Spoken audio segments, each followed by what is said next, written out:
Jack here, owner of Hockey Alley, bringing you part two, bringing back hockey history with Wally Harris, NHL referee. How are you, Wally? I'm fine, thank you. Good. I want to go with part two. Last interview, I had a lot of questions and a lot of great stories. I want to ask you, so back in the day, they used to travel on trains, is that correct? Not airplanes. That's right, we did. Anything, any stories on those trips? Well, a lot of things happen. For example, when you did a game on a Saturday night in Montreal, your Sunday night was usually Detroit or Chicago. Oh, wow. So after the game, they used to hold a train up for us at the station in Montreal. So after the game, the team would leave and the referee would leave on the same train. We all had sleepers. Mm-hmm. But we had to separate because if you had problems during the game, guys, you don't want to all of a sudden have a fight in the middle of a rail car. So. Yes, that's for sure. But that's how you travel, that way, or you drove, or bus. Greyhound bus was popular. When did they use the airplanes?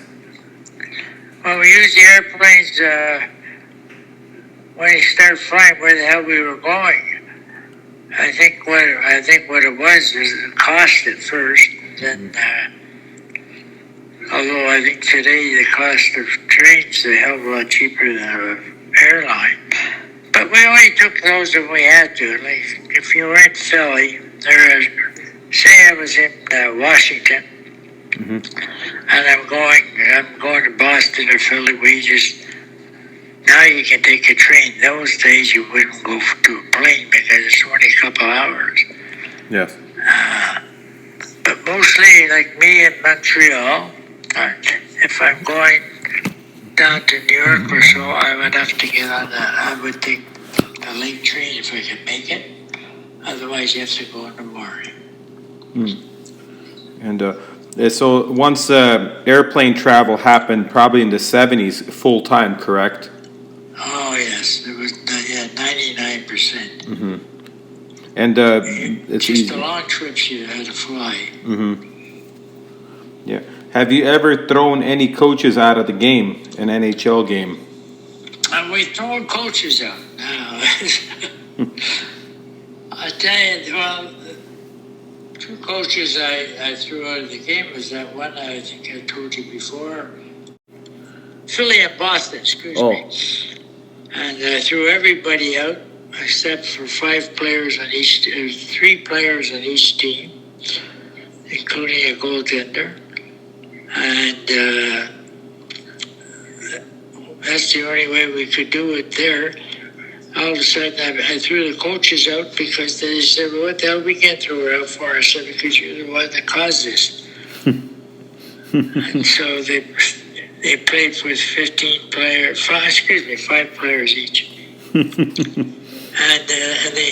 we were only in the second period. We had to go to the third period.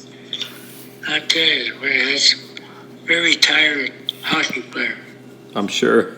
They need to be in shape. This is it. Yeah. How was it to ref a game with Rocket Richard? The Rocket, actually, because I was still, this is my last year junior hockey I was playing. Mm-hmm. That's good. That was the Rocket's last, I think it was his last game before he retired. And so I played often with him because on the weekends, I would take it every Thursday during the summer. All of a sudden, the Canadians, there's a bunch of them, 12 of them, always came and played in the Lachine Arena. And of course, the Rocket always played. Mm-hmm. And so it was interesting to play with that man. You got to feed him the puck well in advance because he had speed people didn't realize. So he was fast. He was fast. And a great shot, correct? And a great shot.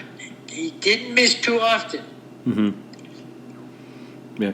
I saw a highlight of him scoring a backhand goal from like the blue line. Did you see Yeah. anything like that? That's amazing. He had all the credentials, that's for sure. Wow. And he pretty well stuck to his own. Everybody tried to hit him. He didn't get in any fights. He was there to play hockey, nothing else. What about the Richard riots in 1955? Did you hear about that, or were you there at the game, or? I was at the game because that was last year of junior hockey, and we were told that I played for the Canadians. So we were told to show up to this game because the pros were playing and we might learn something.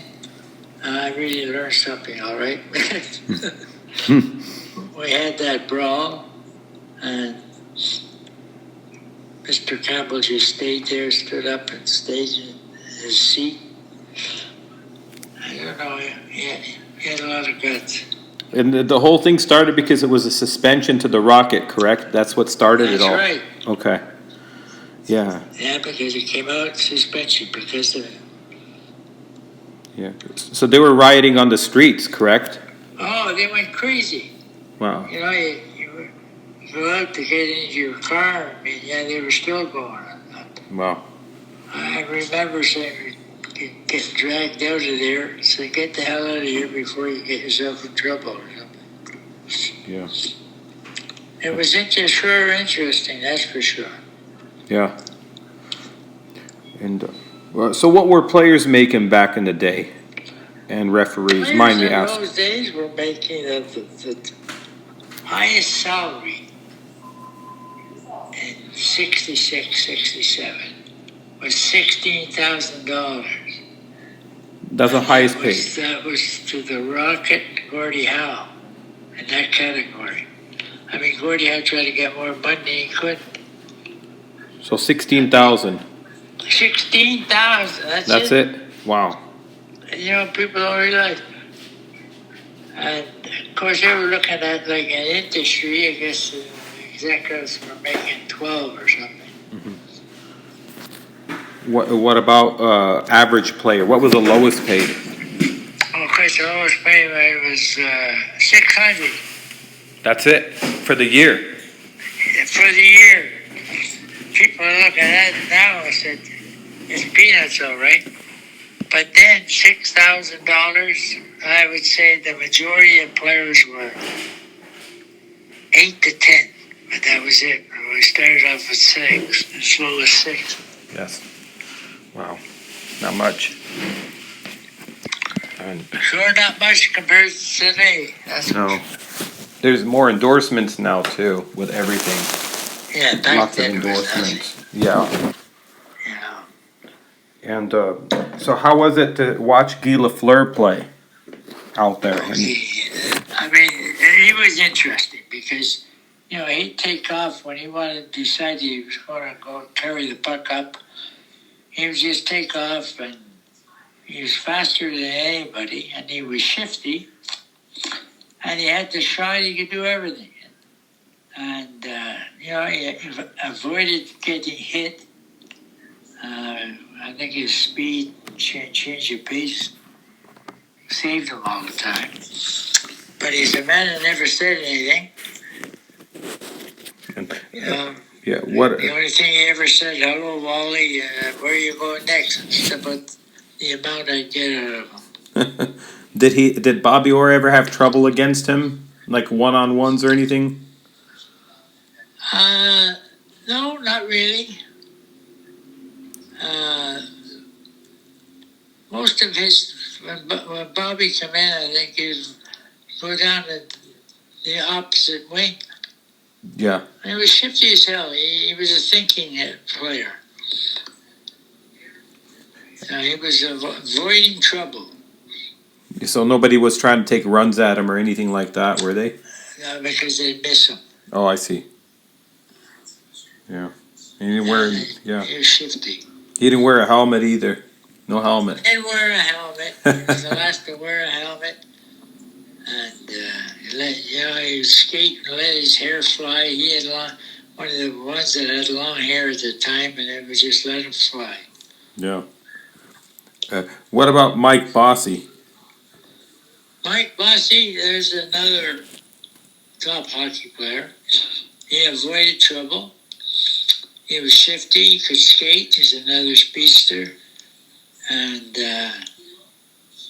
he's almost a duplication of Lafleur. Not quite as good, but that's what he was. Yeah, quick shot. Yeah, and that was he known for the 50 goals, 9 consecutive years. Is unreal. That's just it. Yeah, yeah. Yeah, he's It was amazing. pretty back in those days. It was pretty hard controlling Montreal because they had three top lines, not one.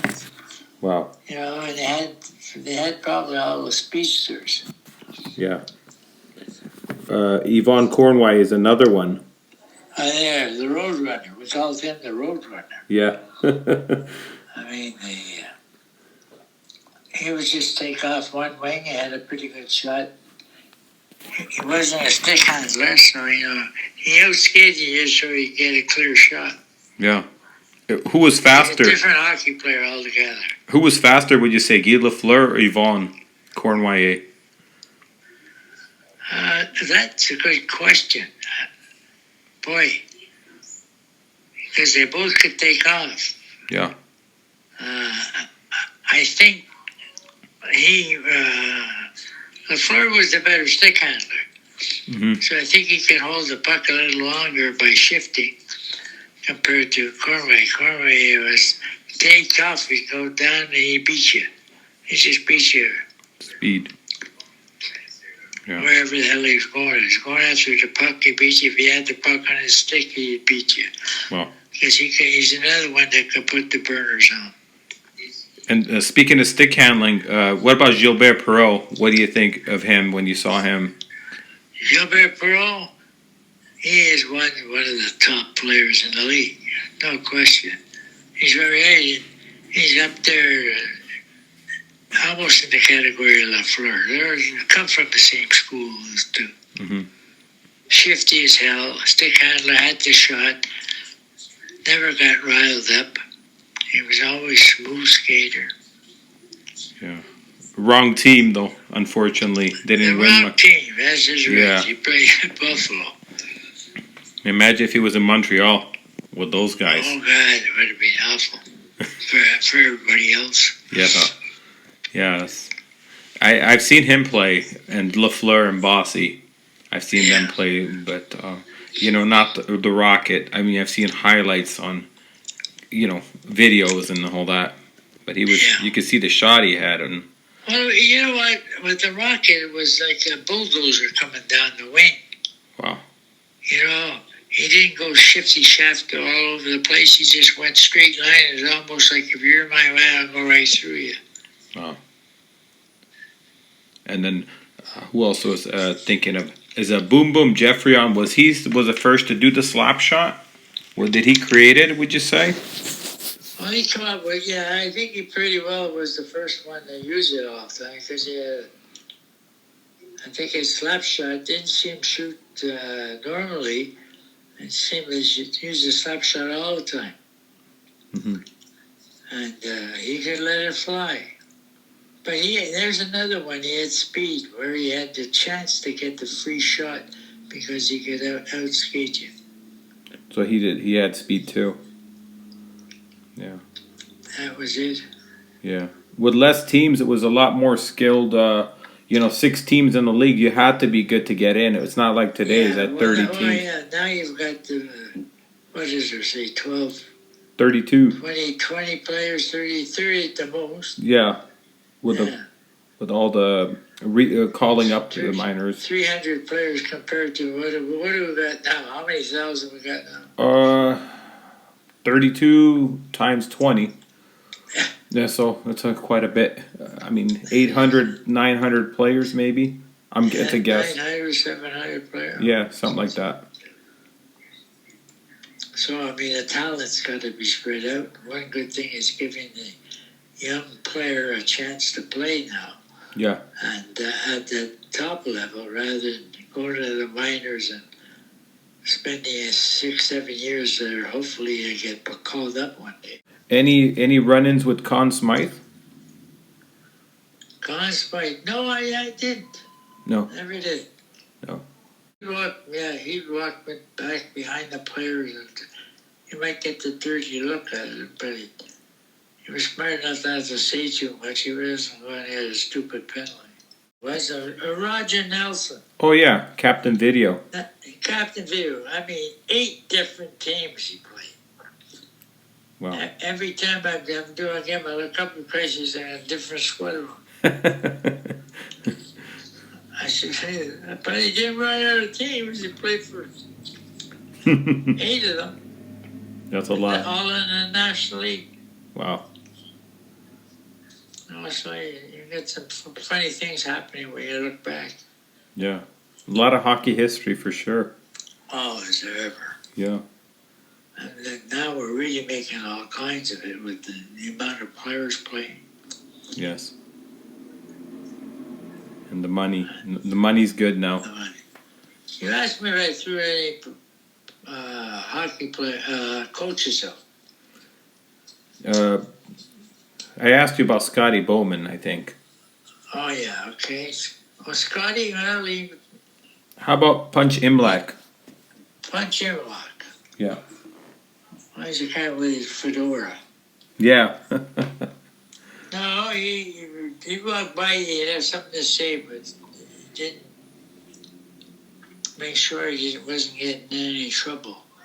Yeah. But he was pretty fair with it. Yeah.